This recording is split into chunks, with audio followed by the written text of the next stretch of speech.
Okay. हाँ, तो उसके बाद बाकी सारी कंपनियां भी जुड़ी ये वो, तो अभी उसमें करीब समझो 125 से 140 बच्चे हैं। ओके। हाँ, तो अभी पूना के नज़दीक राजगुरु नगर करके प्लेस है, वहाँ चालू किया। फिर मद्रास में भी, मद्रास के नज़दीक कोई दूसरा तहसील है, वो गिरी खुद देखता है, वो मुझे पता नहीं वहाँ का। तो ऐसे अभी अलग नासिक में भी आप चल जैसी कितनी संस्थाएं हैं जो इस क्षेत्र में काम कर रही हैं? Can be list them? यदि मैं उन संस्थाओं को विजिट करना चाहता हूँ, हाँ। तो आप नहीं, उसको अभी ये स्टोरी गिरी का स्टोरी बता ये अच्छा, जो पहले इसका स्टोरी को कंप्लीट कर ये लें। जो हाँ, अभय पहले अभय जेरे तक पहुंचे। हाँ, ठीक तो है। ये सारा काम होने के बाद कि हमने सोचा कि अभी जो इंडस्ट्री लेवल पे प्रॉब्लम्स है वो सॉल्यूशन में बच्चों को इन्वॉल्व किया जाए। बहुत सुंदर। हाँ, तो इसलिए हमने फिर ये पूना हैकाथॉन का कंसेप्ट लाया। वाह। हाँ, कि हम प्रॉब्लम डालेंगे, आपको उसका स्पेसिफिकेशन बताएंगे, आपको सॉल्यूशन डिजाइन करना है। सॉल्यूशन डिजाइन करना है। वाह। ऐसे वो पूना हैकाथॉन का कंसेप्ट। अच्छा, एंड उसमें आपने फर्स्ट सेकंड थर्ड अवार्ड वगैरह वो भी रखा? वो सब रखा, वो सब लाख रुपए का प्राइज। ये सब बड़े बड़े कंपनियों के मालिक है, ये सब जो ये जो I4C कंपनी है उसमें बड़े बड़े कंपनियों के मालिक है डायरेक्टर लेवल पे। तो फिर अभय जेरे को उसका CEO बनाया ये हैकाथॉन कंपोनेंट का। ठीक है। और ये इसका इनॉग्रेशन के लिए मोदी को बुलाया था। अच्छा। हाँ, तो मोदी ने ये कंसेप्ट देखा, उन्हें बहुत अच्छा लगा। हाँ, और ही पिक्ड अप द अभय जेरे। हाँ, और वो ही पिक्ड अप कि वो अभी आप अब मोदी जब बोलेगा कि आपके कंपनी को नहीं करना है, हम करेंगे। हाँ हाँ। तो फिर वो इसके तरफ चला गया। फिर भी अभी भी हम लोग ये गवर्नमेंट वाला स्मार्ट इंडिया हैकाथॉन है। हम हैकाथॉन मेडिकल, सिंगापुर हैकाथॉन, ये भी हम अभी ऑर्गेनाइज करते हैं। तो ये खाली स्मार्ट इंडिया हैकाथॉन का काम अभय जेरे देखता है गवर्नमेंट ऑफ इंडिया की तरफ से। यदि बिना पैसे के हम कुछ टास्क आपको दें तो क्या आप हैकाथॉन करेंगे हमारे लिए? लेकिन हम पैसा नहीं देंगे।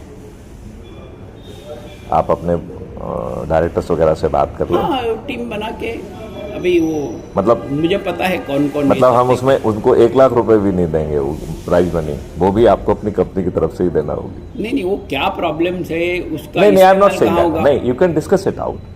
This is my. लेकिन मेरे डायरेक्टर के साथ डिस्कस करने के लिए मुझे ये पता होना होगा, वो फ्री में भी कर सकते हैं, वो कोई बड़ी बात नहीं है। तो आप एक काम करिए ना, पर्पस क्या होगा, वो कहाँ के प्रॉब्लम्स होंगे? वो रूरल एरिया के प्रॉब्लम्स होंगे, और रूरल एरिया में हमें एक शिक्षा व्यवस्था बनाना है।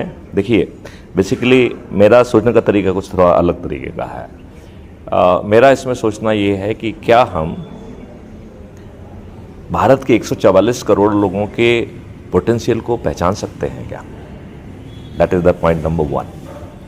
फिर हम उसमें दूसरी बात जो सोच रहे हैं कि उस माइलस्टोन, जो एक बार हमने बच्चे का पोटेंशियल पहचान लिया, आज वो कहाँ खड़ा है ये पहचान लिया, can we design a road map to realize his potential? It may be spread over 20 years, maybe 25 years, maybe 30 years. Career guidance जैसा। करियर गाइडेंस मतलब हाँ, मतलब उसको हम कोशिश social cause, we can say career guidance for the social. नहीं, ये guidance नहीं है। It is a end to end solution.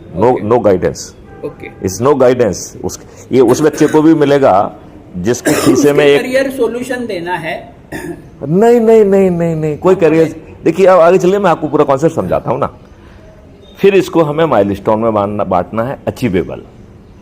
Milestone को अचीव करने के लिए हमें 3 कंपोनेंट पे उसे ट्रेन करना है। 1 is education, 2nd is skill set. खाली उसका प्लान बनाना है। नहीं, एंड टू एंड सॉल्यूशन में धीरे चीजों को अपन hackathon. Let's go step by step. कैसे होगा कि पहले हमें वो बच्चा रजिस्टर करेगा। वो आप छोड़ दीजिए उसको, उस बात को अपन डिस्कस आउट कर लेंगे कि हमारी क्या। मैं वो एंगल से सोच रहा था। देखिए, हमें बेसिकली आपको क्या चाहिए? हमें बेसिकली सब लोगों को हम एक अधिकार देना चाहते हैं, 5 मौलिक अधिकार देना चाहते हैं। चलिए, लेट मी एक्सप्लेन दैट। एक मौलिक अधिकार है रोजगार का मौलिक अधिकार, वो भी उसके पोटेंशियल का मौलिक अधिकार, जिसमें उस व्यक्ति को भी वो मौलिक अधिकार मिलेगा जिसके पास, जिसके खीसे में एक भी पैसा नहीं है। हाँ। ये ओह, इसको ऑन ही नहीं किया, वाह, कोई फायदा ही नहीं निकला।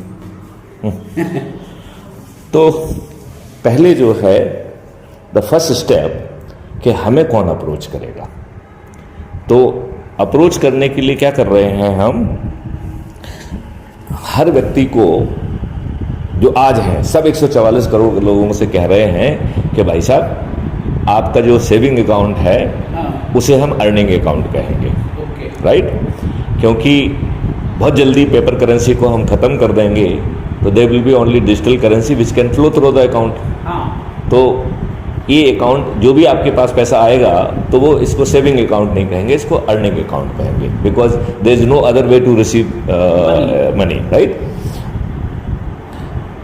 अब आपके खीसे में पैसे नहीं है और हमने आपको 5 मौलिक अधिकार दे दिए और आपके अकाउंट से हर किसी को भुगतान हो रहा है रियल टाइम। जैसे जो आप अपन मॉड्यूल बना के बाद में जो काम करेंगे तो आपके जॉब के लिए you will be paid instantaneously, it is not a free job, it will be done, it will be paid. अब अज्यूम करिए कि एक बच्चा है जिसका आपने पोटेंशियल आइडेंटिफाई कर लिया, उसको जो है ना आपने माइलस्टोन में बांट दिया, उसको आपको अब उसको क्या क्या देना है, एजुकेशन देना है, राइट? उसको स्किल सेट देना है और उसको टेक्नोलॉजिकल इनेबलिंग कराना है। तो टेक्नोलॉजी डेवलप्ड भी हो सकती है और डेवलप की जाने की ज़रूरत भी हो सकती है, बट उसके लिए भी they will be in research and development so that technological will not be stuck, technology will be keep on improving. अब हम इन 3 चीज़ों को देने के बाद उसको 6 महीने तक रगड़ा देंगे, जिसको हम कह रहे हैं कि उसको सिद्धहस्तता विकसित करेंगे। He will become proficient what ever he is trend, and इसके बाद हम उसे सर्टिफिकेट ऑफ एक्सीलेंस देंगे। फिर इन चीज़ों को ज़मीन पर उतारने के लिए हम उसको एक कलब्रिक्स अकाउंट दे रहे हैं पेमेंट के लिए। तो जो पैसा नहीं दे पाएगा